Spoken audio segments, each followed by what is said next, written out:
21절부터 3절까지 저 여러분이 먼저 교독하겠습니다. 다시 이르시되 내가 가리니 너희가 나를 찾다가 너희 죄 가운데서 죽겠고 내가 가는 곳에는 너희가 오지 못하리라.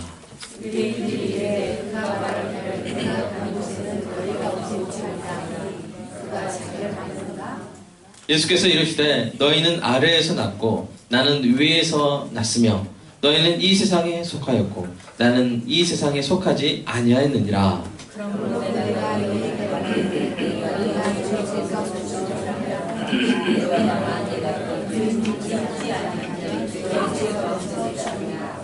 그들이 말하되 내가 누구냐? 예수께서 이르시되 나는 처음부터 너희에게 말하여 온 자니라.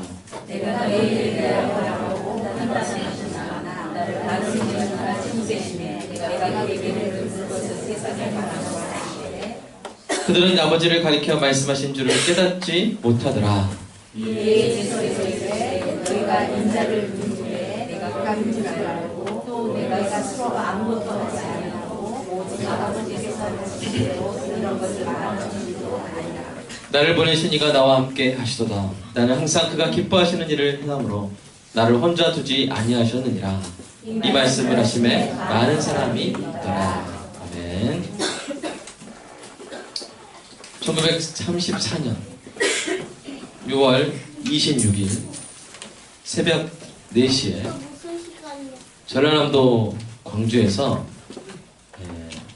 남루한 저고리와 검정 고무신 차림에 푸른 눈을 가진 한 여인이 소천했습니다. 그녀는 1880년 독일에서 태어나 12살에 홀로 미국으로 건너가서 간호사가 된 후에 1912년 32살의 나이로 조선에 선교사로 왔습니다. 당시 조선은 가난과 질병으로 신음하고 있었죠. 그녀는 우리의 조상인 그들을 돌보며 살겠노라고 결심합니다. 그녀의 이름은 엘리자베스 요한나 셰핑입니다. 그녀는 이 셰핑이라는 말과 비슷한 서서평이라는 이름을 스스로 짓고 온전히 조선 사람으로 살기 원했습니다. 우리말을 아주 잘했을 뿐 아니라 당시 일제의 한글 말살 정책이 시행되던 때에 한글 사용을 강조해서 이제 간호사로 왔기 때문에 간호사 교본에도 이 영어 한글 병용을 했었는데 영어를 없애버리니 한글만 쓰자 우리가. 이렇게 한글을 사랑하고 한글 사용을 강조했던 선교사입니다. 농촌 여성과 같이 무명 배옷을 입고 고무신, 여자 고무신을 신으려고 그랬는데 이제 아무래도 서양 사람이니까 발이 크니까 남자 고무신을 신고 다녔습니다. 보리밥에 된장국을 먹고 찌그러진 양털 지붕 흙집에서 검소하게 살았습니다. 이 서서평 선교사는 지금의 광주 기독병원인 당시 광주 제중원에서 간호사역을 시작했습니다. 그녀는 이 간호사를 훈련시키는 일도 했고 우리나라 최초의 간호 교과서들을 집필했습니다. 스프루라는 풍토병에 걸려 투병하는 가운데에도 조선의 여인들에게 성경을 가르치고 교육의 기회를 제공했습니다. 조랑말을 타고 전라도 일대를 다니며 복음을 전했으며 가난한 사람들을 구제했습니다. 그녀는 자신의 생활비 3원 중에 10전으로 10전으로 하루하루 근근히 버티고 나머지 전부를 가난하고 버림받은 이들을 위해서 사용했습니다. 여러분 3원 하면 지금 3원 하면 뭐 못 사잖아요. 근데 한번 400만 원을 생각해 보면 만약에 그러면 10전이면 10만 원이죠? 10만 원으로 한 달을 버티고 나머지 290만 원은 전부 가난한 우리 조상들을 위해서 썼습니다. 그래서 14명의 불우한 아이들을 입양하여 키웠고 38명의 과부들의 생활비를 대주었습니다. 그래서 임종시에 그녀가 남긴 재산은 동전 7개와 강냉이 가루 2홉과 담요 반쪽이 전부였습니다. 추위를 막기 위해 덮었던 담요 한 장마저도 찢어서 가난한 이에게 주었기 때문입니다. 그리고 자신의 시신까지 조선의 의학 발전을 위해서 기증했습니다. 이제 이 부검 결과, 아니 부검이 아니라 그 이제 기증하니까 그 안에 장기들 꺼내는데 위를 보니까 위가 너무 심하게 쪼그라들어 있었고요. 직접적인 사인은 영양실조였습니다. 그녀가 남긴 마지막 인사는 천국에서 다시 만납시다. 할렐루야! 이렇게 손을 들고 천국에서 다시 만납시다. 할렐루야! 이렇게 하고 소천했습니다. 장례식은 1934년 7월 7일에 광주 최초의 시민사회장으로 진행되었습니다. 기독교인은 물론이고 불교인, 일본인까지 각계각층의 수천 명의 사람들이 전국에서 몰려왔습니다. 모여든 사람들이 어머니! 어머니! 라고 목 놓아 우는 통곡 소리가 마치 비행기 소리와 같았다고 합니다. 그로부터 83년이 지난 2017년 4월 26일 이분의 삶과 죽음이 담긴 영화가 개봉했습니다.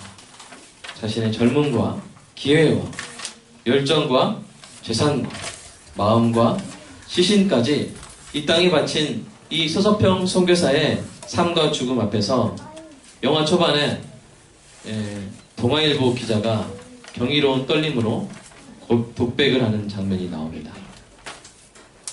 왜 이렇게 살았던 거야? 무엇 때문에? 영화 끝나고 제 마음에 남는 질문은 좀 달랐습니다. 왜 저렇게 살지 못하는 거야? 무엇 때문에? 그게 제 질문이었죠. 감동과 부끄러움, 깨달음과 자책이 불과 얼음처럼 제 마음을 훑고 지나갔습니다. 서서평 선교사에 비하면 저는 참 편하게 살고 있습니다. 부끄럽지만 생활 복장이 없는 만큼 여러분을 더 잘 섬기도록 하겠습니다. 서서평 선교사는 왜 그렇게 살았을까요?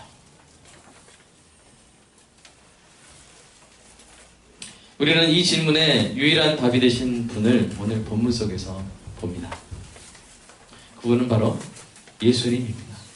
바로 예수님 때문에 조선을 사랑하게 되었고 예수님 때문에 자신의 모든 것을 바쳐 섬기게 된 것입니다.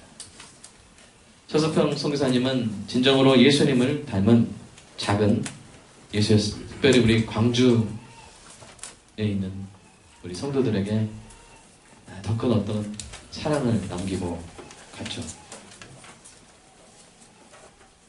그렇게 살고 그렇게 죽었기 때문에 수많은 사람들이 예수님이 어떤 분인지를 깨닫고 예수님의 말씀이 진리라는 것을 알게 된 것입니다. 여러분, 가장 중요한 진리는 때로는 증거나 설명으로 깨우쳐지지가 않습니다. 때로 그것은 영혼을 감화시키는 충격적인 삶과 죽음을 보여줌으로써만 깨우쳐지는, 그것을 봄으로써만 깨우쳐지는 경우가 있습니다. 오늘 본문에서도 예수님의 기적과 가르침에도 도무지 깨우치지 못하는 유대인들이 있었죠. 그들에게 예수님이 말씀하신 것입니다. 우리 28절 한번 읽어볼까요? 28절. 자, 28절 시작.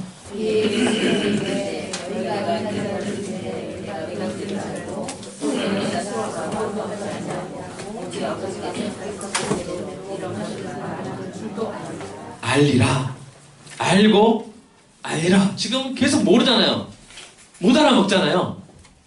기적을 보여주고 하나님의 아들이 직접 가르쳐주는데 못 알아먹어요. 그러니까 예수님이 뭐라고 말씀하냐면, 그래, 너희가 나를 십자가에 못 박은 후에 그때는 알 거다. 그때는 알 거다. 너희가 인자를 둔 후에 그때는 알 거야. 이렇게 말씀하신 것입니다.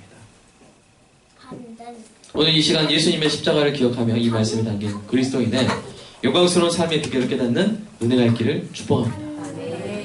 오늘 본문의 상황 속에서 예수님의 증언을 배척하려는 이 유대인의 공격은 점점 이 네거티브로 치닫고 있어요. 우리 대선 주자들도 네거티브를 하곤 하죠.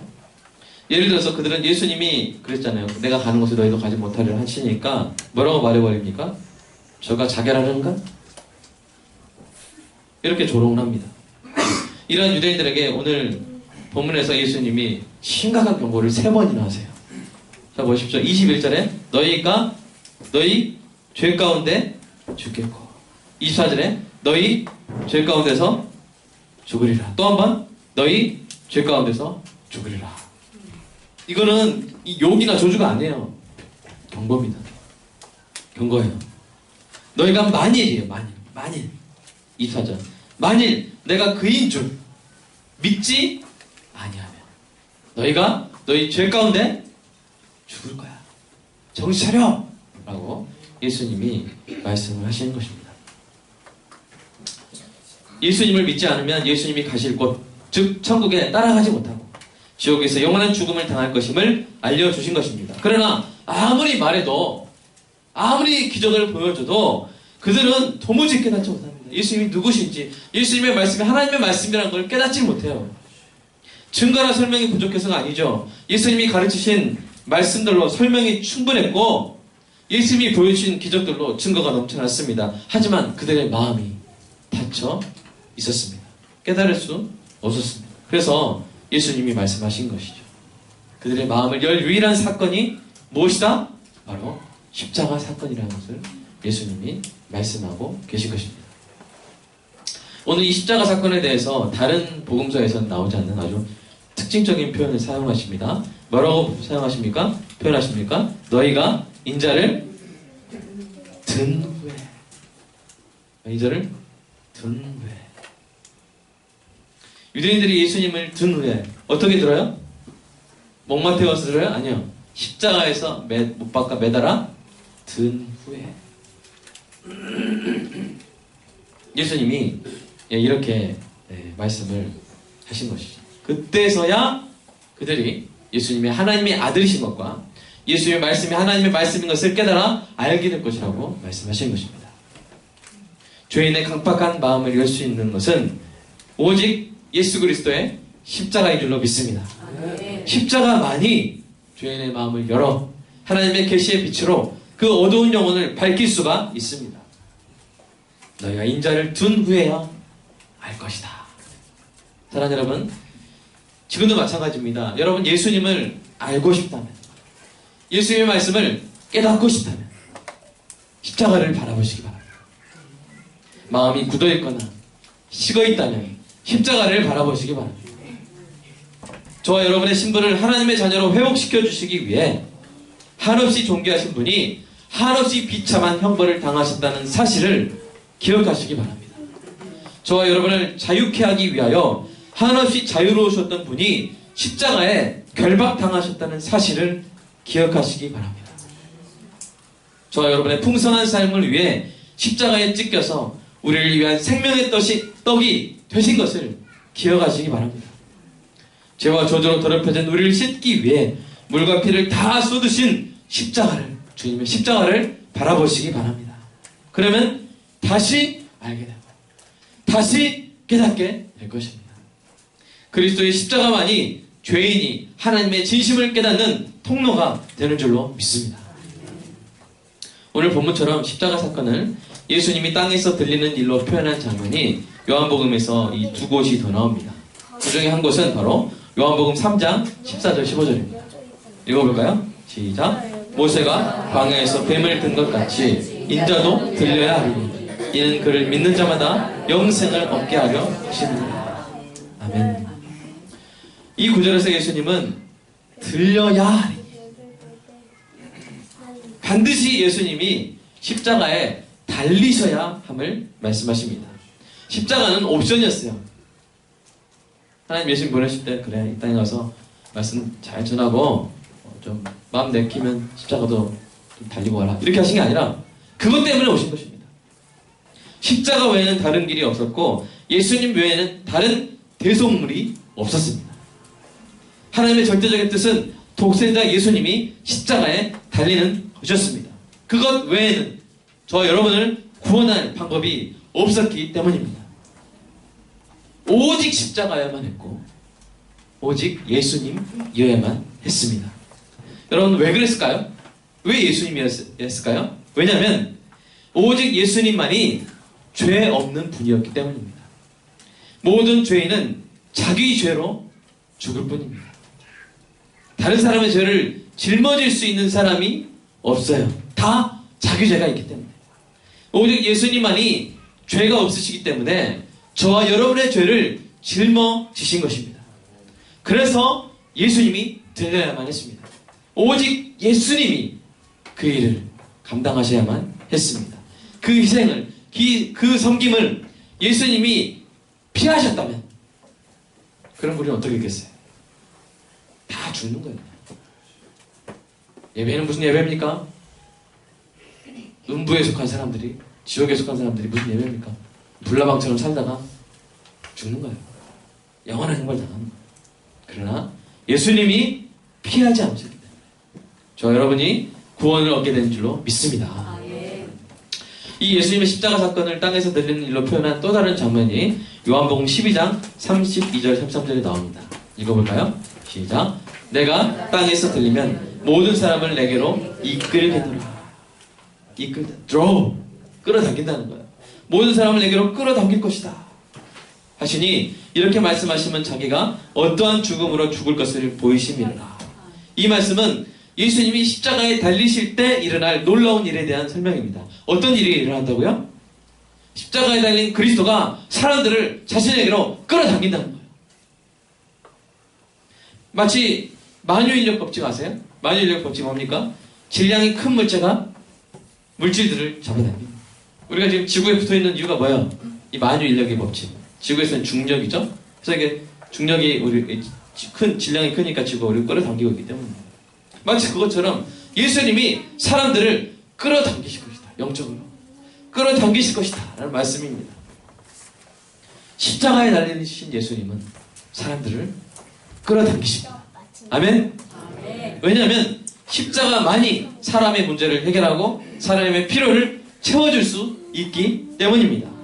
십자가에 달리신 예수님이 죄인의 형벌을 대신 감당하셨고 사람을 심판에서 생명으로 옮겨줄 수 있기 때문입니다.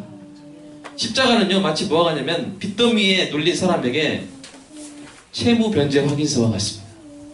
끌리지 않겠어요? 형사 피고인에게 무죄 판결 나는 것 같습니다. 실직자에게 복직 허가서와 같습니다. 징집대 군인에게 뭐가 같을까요? 제대 명령서와 같습니다. 중독되어 죽어가는 사람에게 해독제와 같습니다. 죽어가는 사람에게 가장 필요한 것이 십자가에 달린 예수님에게 있습니다. 이 예수님을 믿어 십자가에 달리신 예수님께 이끌리면 주님과 함께 어디로 가게 되겠어요? 천국에 가는 거예요. 하나님 나라로 가는 것입니다. 이 사실을 믿으십니까? 십자가가 이렇게 사람을 이끕니다. 그런데 이유가 한 가지 더 있어요. 십자가 우리가 정말 필요하니까 우리를 끌기도 하지만 한 가지 이유는 뭡니까?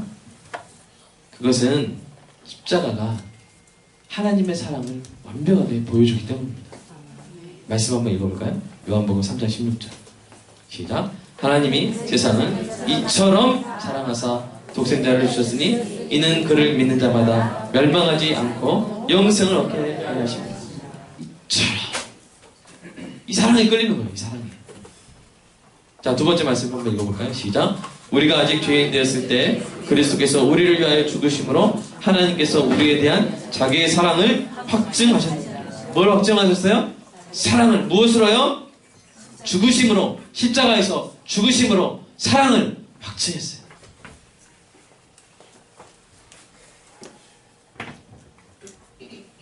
요한일서 3장 16절 한번 읽어볼까요? 시작. 그가 우리를 위하여 목숨을 버리셨으니 우리가 이로써 사랑을 알고 우리도 형제들을 위하여 목숨을 버리는 것이 마땅합니다. 십자가로서 우리가 뭘 알아요? 사랑을 알아요. 하나님의 사랑을 알아요. 제가 설교 이 부분까지 쓰고 참 묵상을 많이 했습니다. 그래서 이런 명문이 나왔어요. 어떤 명문이 나오냐면 오늘 국어에도 제가 썼죠? 사랑이 사람을 사로잡습니다. 아멘? 하나님의 사랑이 사람을 사로잡습니다. 십자가는 사람을 사로잡는 사랑입니다. 이 사랑이 사로잡히신 분 아멘. 아멘. 이거 좀 자랑스러운 일입니다. 크게 한번 외칠까요? 사로잡히신 분 아멘. 아멘. 옆에 분한테 저 사로잡혔습니다. 보이시죠? 한번 인사 한번 하겠습니다. 저 사로잡힌 것처럼 보입니까? 우리를 위해 자기 아들까지 아끼지 않으신 하나님의 놀라운 사랑이 십자가에서 온전히 드러났습니다. 여러분, 이삭이 우물을 팔 때마다 물이 났죠? 거기서도 하나님의 사랑이 드러납니다. 홍해를 가르신 사건에서도 하나님의 사랑이 드러납니다. 만나와 메추라기에서도 하나님의 섬세한 사랑, 단백질과 탄수화물 이렇게 다 부정함 없이 드러납니다. 불기둥과 구름기둥에서도 하나님의 사랑이 드러납니다. 이스라엘 위에서 보내신 사사와 선자들과 이스라엘이 이방의 그 침략의 위기에 있을 때 지켜주신 그 역사적인 모든 사건들을 통해서도 하나님의 사랑이 드러납니다. 그러나 십자가에서만큼 하나님의 사랑이 가장 온전하게 드러난 일이 없었고 앞으로도 없을 것입니다. 앞으로도 없을 거예요. 이 사랑이 사람을 사로잡습니다. 사로잡아 이끌어갑니다. 여러분, 돈에 끌려다니면요 피곤합니다. 권력에 끌려다니면요 비참합니다. 유혹에 끌려다니면요 수치스러워집니다. 그러나 위대한 사랑에 끌려다니면요 행복해집니다. 아멘. 힘이 납니다. 아멘. 아름답고 존귀해집니다. 언제나 십자가에서 드러난 이 놀라운 하나님의 사랑에 사로잡혀 끌려다니시기를 주님의 이름으로 축복합니다. 아멘. 오늘 마지막으로 살펴보고 싶은 것은 이 들리다, 인자를 든, 내가 인자가 들려야 하리니, 인자가 들리면, 이 들리다로 번역된 성경 원어 동사입니다. 예수님이 이 자신이 십자가에 매달릴 것을 가리키기 위해 사용하신 단어, 이 들리다. 이 단어의 원어 기본형의 발음은요 헬라어입니다. 힙스입니다. 힙수. 한번 따라서 힙수. 힙수입니다. 힙수. 힙수인데 이 힙수 이 단어가 성경에서 신약성경에서 20번 나오는데요. 그 중에 14번 높이다라는 뜻으로 쓰였어요. 높이다. 여기서 높이다 말은 이건 컵을 어떻게 높이다 이게 아닙니다. 이것은 어떤 고도를 높이는 것이 아니라 존귀하게 하다. 존귀하게 하다. 예를 들어서 볼까요? 마태복음 말씀. 저거요. 힙수. 읽어볼까요? 시작. 누구든지 자기를 높이는 자는 낮아지고 누구든지 자기를 낮추는 자는 높아지리라. 그러니까 예, 높인단 말은 어떤 사람을 들어 올린다는 말이 아니라 뭐예요? 그 사람을 존귀하게 하다. 이 뜻이에요. 자, 사도행전 2장 23절도 볼까요? 시작. 하나님이 오른손으로 예수를 높이시되 그가 약속하신 성령을 아버지께 받아서 너희가 보고 듣는 이것을 부어주었느니라. 네. 베드로전서 5장 5절 6절도 볼까요? 시작. 젊은 자들아 이같이 장로들에게 순종하고 다 서로 겸손으로 허리를 동이라. 하나님은 교만한 자들을 대적하실 때 겸손한 자들에게는 은혜를 주시느니라. 그러므로 하나님의 능하신 손 아래서 겸손하라. 때가 되면 너희를 높이시리라. 하나님은 우리 들어서 막 이렇게 막 공포증 이렇게 들어올리시는 게 아니라 우리를 뭐 하신다고요? 존귀하게 하시리라. 이게 힙수란 말이 주로 이렇게 쓰인 거예요. 그러니까 힙수할 때는 단지 물리적으로 높인다는 그런 뜻보다는 그런 느낌이 확 오는 거예요. 확 옵니다. 영어로 exalt. 이 동사가 요한복음에서 유독 예수님이 십자가에 달리신 사건을 직간접적으로 가리킬 때마다 사용됩니다. 사실 여러분, 이 들리다에 해당하는 다른 동사들이 많습니다. 성경에서 4가지, 이 힙스까지 합치면 5가지 동사가 있었어요. 신약 성경에서 이 나머지 4개의 동사가 들리다는 뜻으로만 21번 쓰였어요. 눈을 들다, 돌을 들다, 발꿈치를 들다, 어떤 가지를 들다. 그래서 아이로라는 말을 써요. 아이로, 들다. 그리고 그 아이로의 파생 동사인 에파이로. 이걸 주로 썼어요. 들 때는. 그러니까 십자가에 달려 들리다 하면 사실은 이걸 쓰는 게 어떻게 보면 더 일반적인 용례입니다. 그런데 유독 예수님이 십자가에 달려 들려지는 사건을 직감적으로 언급하는 우리가 아까 봤던 3번의 장면과 5번의 표현에서 일관되게 에파이로나 아이로를 쓰지 않고 구별해서 뭘 썼다고요? 힙수를 썼다고요. 아마도 사도 요한은 이 동사가 가진 특징적인 색채 뭐예요? 존귀해지다, 영광스러워지다, 이 색채를 예수님의 십자가 사건에 입히고 싶었던 것 같습니다. 즉 예수님이 십자가에 달려 들리시는 사건은 단순히 어떤 사물이 들리는 것과 달리 뭐예요? 높여지는 거라. 이러한 신학적 통찰은 요한복음의 특징입니다. 요한복음은 예수님의 부활, 승천뿐만 아니라 십자가도 예수님이 영광스러운 높임을 힘을 받는 과정의 일부라고 선포하고 있습니다. 즉 십자가는 고난의 끝이면서 영광의 시작인 것이죠. 이것을 알려주기 위해서 십자가에 달려 들려지는 것을 표현하는데 존귀하게 하다, 높이다 라는 뜻을, 주된 뜻을 가지고 있는 이 힙수를 의도적으로, 반복적으로, 그 다음에 특징적으로 사용하고 있는 것입니다. 사랑하는 여러분, 결론은 이거예요. 예수님이 십자가에 달리시는 것 자체가 영광의 시작인 줄 믿습니다. 십자가는 수치스러운 고난이고, 십자가 이제 장례 지낼 때까지 다 수치스럽고 그냥 잊고 싶고 끔찍한 과거였고, 그 부활만이 영광스러운 사건이고, 그게 아니라 예수님이 십자가에 달려 들리시는 것부터 높여주시는 일이라는 거예요. 그게 사도 요한의 해석입니다. 그게 성령의 가르침이신 줄로 믿습니다. 예수님이 이 땅에 오셔서 십자가에서 자기 목숨을 내어주기까지 우리를 섬기신 것 자체가 예수님이 높아지신 일이라는 거예요. 사실 십자가에 못 박혀 들려지는 것은요, 이 땅에서 가장 낮아지는 것입니다. 당시에 가장 수치스럽고 가장 저주스러운 형벌이었습니다. 그러나 죄 없으신 예수님이 이 땅에서 그 희생으로 우리를 섬기셔서 낮아지신 것이 하나님 나라에서는 뭐예요? 높아지신 거예요. 아멘입니까? 이것을 저는 이 영적 반전의 원리라고 합니다. 이 원리는 그리스도를 따르는 그리스도인들에게도 적용되는 영적인 원리입니다. 예수님도 이 원리를 말씀하셨어요. 자, 마태복음 말씀 한번 읽어볼까요? 누구든지 자기를 높이는 자는. 자, 맞나요? 네, 한번 읽어볼까요? 시작.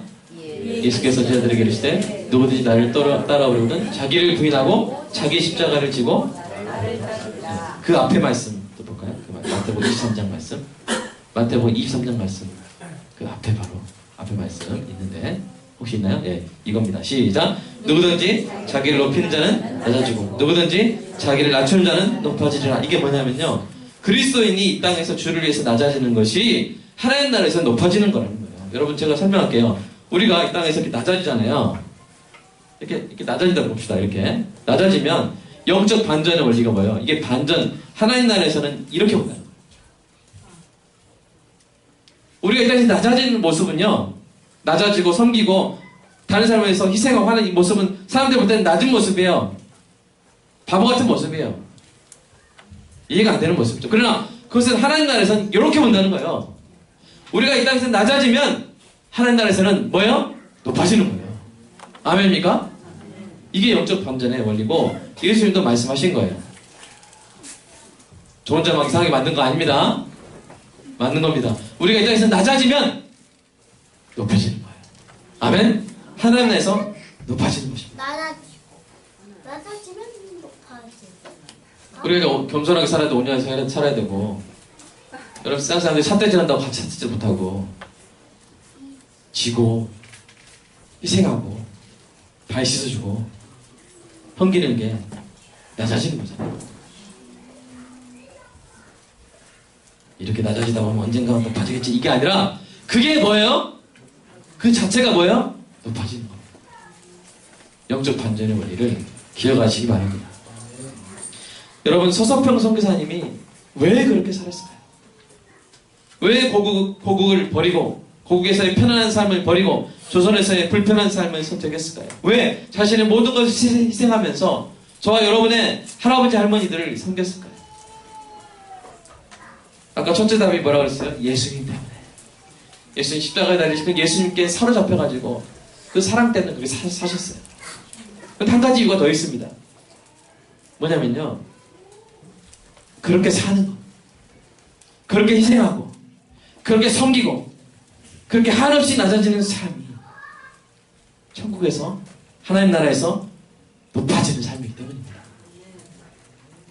우리 마태복음 말씀 다시 한번 읽어볼까요? 16장 말씀 아까 읽었던 시작. 이에 예수께서 제자들에게 이르시되 누구든지 나를 따라오려거든 자기를 부인하고 자기 십자가를 지고 나를 따르는 것입니다. 십자가를 지는 게 뭐 하는 거예요? 낮아지는 거예요. 그것이 어떤 사람이요? 높아지는 삶입니다. 예수님의 십자가가 사람을 사로잡다.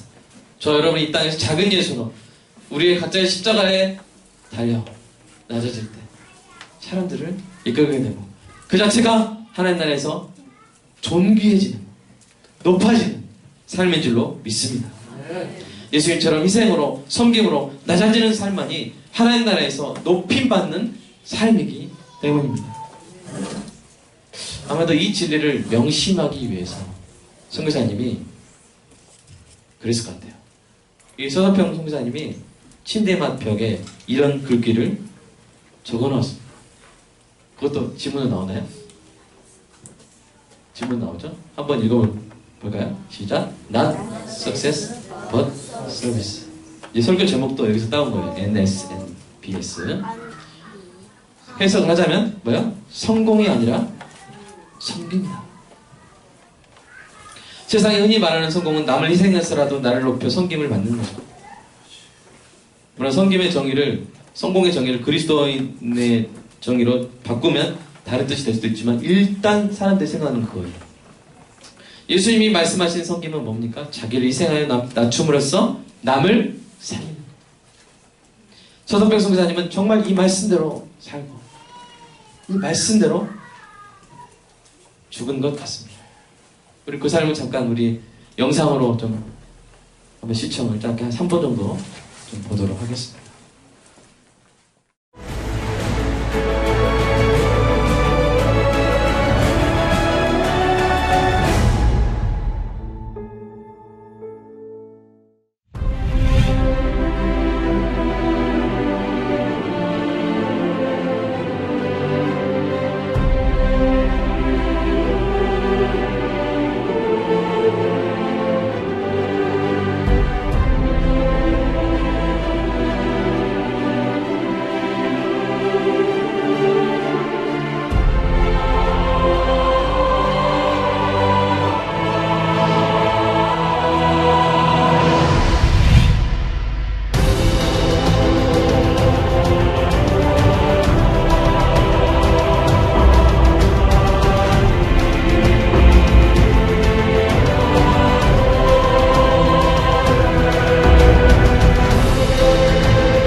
우리 그대로 좀 눈을 감고 좀 기도했으면 좋겠는데 제가 이렇게 마무리할 동안 좀 반주 해주시면 감사하겠습니다.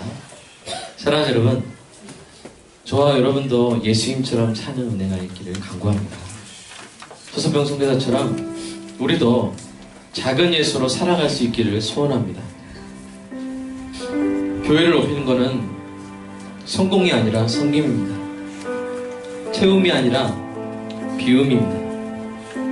모아드리는 것이 아니라 흘려보내는 것입니다. 하나님이 우리에게 주신 모든 것은 성공하라고 주신 것이 아니라 섬기라고 주신 것입니다. 우리 주일학교 학생들이 달란트를 열심히 모았다고 들었습니다. 그 달란트를 받아 모은 것은 남보다 더 높아지고 더 많이 얻기 위함이 아닙니다. 더 겸손히 섬기기 위함입니다. 성공이 아니라 섬김입니다. 주일학교에서는 지금까지 학생들이 모은 달란트를 정말로 복된 섬김의 기회로 바꿔주기로 했습니다. 이것을 기뻐할 우리 학생들이 하나님 나라에서 존귀해질 줄 믿습니다. 이 귀중한 진리를 배울 수 있는 유일한 곳이 주일학교 아닙니까? 사랑하는 청소년과 청장년 여러분도 마찬가지입니다. 하나님이 주신 달란트가 있습니까? 성공을 위해서가 아니라 섬김을 위해 쓰시기 바랍니다. 성공하지 말라는 말이 아닙니다. 열심히 실력을 갖고 닦으시기 바랍니다. 그러면 하나님이 그 뜻대로 여러분을 이 땅에서도 성공하게 하실 것입니다. 그러나 그 성공에 도취되거나 그 성공을 목적으로 삼아서는 안 됩니다. 그 성공마저도 섬김의 도구가 되어야 합니다. 또한 실패도 섬김의 도구가 될 수 있습니다. 성공이든 실패든 다 섬기는 데 쓰면 되는 것입니다. 지난 몇 달 동안 우리는 섬김 없는 성공이 사람의 인생을 얼마나 추악하게 추락시키는지 보지 않았습니까? 자기 십자가를 지는 것은 낮아지는 것입니다. 이름 없이 빚도 없이 낮아지는 것입니다. 희생하는 일입니다. 섬기는 일입니다. 사람들이 바보 같다고 손가락질할 수 있습니다. 성공의 기회가 아깝다고 혀를 찰 수 있습니다. 그러나 그러한 삶이야말로 가장 영광스러운 삶인 줄 믿습니다. 십자가는 천국으로 올라가는 엘리베이터입니다. 낮아지는 것 같지만 진정으로 높아지는 일입니다. 천해지는 것 같지만 진정으로 귀해지는 일입니다. 지는 것 같지만 진정으로 이기는 일입니다. 초라해지는 것 같지만 진정으로 위대해지는 일입니다. 그리고 그런 삶만이 사람들의 닫힌 마음을 열 수 있습니다. 그 마음을 열어 젖혀서 예수님께로 인도할 수 있습니다. 저와 여러분이 그렇게 살 수 있게 되기를 간절히 기도합니다. 성공이 아니라 섬김입니다. 주를 위해 이 땅에서 낮아지는 것이 하나님 나라에서 높아지는 것입니다. 단 한 사람이라도 저와 여러분의 장례식장에서 이분이 예수님처럼 살려고 몸부림쳤다고, 이분의 삶과 죽음으로 인해 내가 예수님께 관심을 갖게 되었다고 고백하는 사람이 있게 되기를, 그렇게 살 수 있기를, 그렇게 죽을 수 있기를 간절히 기도합니다. 그렇게 기도하겠습니다. 주님 사랑합니다. 아버지, 이 오늘 본문에 나온 우리 주 예수 그리스도의 말씀, 우리 그렇게 예수님을 사로잡혀 살아간 이 땅의 아름다운 선교사들의 그 삶을 돌아보며, 하나님, 우리가 만약 방향을 잘못 설정하고 마음을 잘못 잡고 있었다면 이 시간 바로잡게 하시고, 진정 그리스도에게 맞는 삶의 방향을 되찾게 하시고, 성공에 끌려가는 삶이 아니라 십자가에 끌려 섬기는 삶을 주님 살게 하여 주시옵소서. 교회가 섬기게 하여 주시옵소서. 하나님, 교회가 이 땅을 섬기는 정말 그 건물 위에 달린 그 십자가가 단지 홍보용이 아니라, 단지 광고용이 아니라, 정말로 그 십자가를 보면 마음이 끌리는, 사람을 사로잡는 사랑을 보여주는 십자가 되게 하여 주시옵소서. 사람들이, 이스라엘 사람들이 기독교가 아니라더라도 마음이 힘들고 어려울 때는 십자가를 바라보면 마음이 평안해지고 그 마음이 끌려지는 놀라운 그런 삶을, 그런 섬김을 한국교회가 살아갈 수 있는, 이 땅 위한 그가 심화되고 흑수저 금수저 나뉘는 이 세상 속에서도, 그러나 교회를 보면 희망이 있다고, 십자가를 보면 평안이 있다고 국민들이 고백할 수 있는 날이 속히 오게 하여 주시옵소서. 주님, 지금도 그렇게 하고 있는 교회들이 많은 줄 압니다. 이 땅에 성공이 아니라 섬김을 바라보며 살아가는 성도들과 교회들, 주님 힘을 주시고 견뎌를 주시고 그러한 교회에 든든한 동역자들을 붙여주시옵소서. 비록 넓은 주차장이 없어도, 비록 안락한 주방이 없어도, 비록 부서별로 나뉜 편안한 공간이 없어도, 큰 건물이 없어도, 많은 성도들의 인맥을 만들어줄 네트워크가 없어도 동네를 섬기는 교회가 된다면, 동네를 섬기는 교회들이 있다면 그 교회들의 하나님 브리스길라와 아굴라 같은 성도들을 붙여주셔서 이 땅에 성공이 아니라 섬김을 향해 달려가는 교회들을 쓰러지지 않도록, 닫지 않도록 주여 그 목회자들과 그 교회들을 붙들어 주시고 편한 교회, 좋은 교회 소비하는 소비적인 신앙생활 버리고 정말 섬길 수 있는 교회, 섬기는 교회 가서 힘이 될 수 있는 그런 교회를 찾는 성도들이, 깨어있는 성도들이 이 땅 가운데 많아지게 하여 주시옵소서. 주님 사랑합니다. 우리의 일상생활을 바꿔주시오. 우리 이 귀한 가치를 우리 주일학교 아이들에게부터 성공이 아니라 섬김이란다, 성공이 아니라 섬김이란다, 나 자신의 것이 하나님 나라에서 높아지는 것이란다, 십자가에 사로잡혀 살아라고 우리 자녀들에게 먼저 가르쳐줄 수 있는 우리 모든 성도들 되게 하여 주시옵소서. 주님, 성공이 아니라 섬김, 우리를 사랑하는 그 십자가를 말하며 사는 우리 모두가 되게 하여 주시옵소서. 예수님의 이름으로 기도합니다.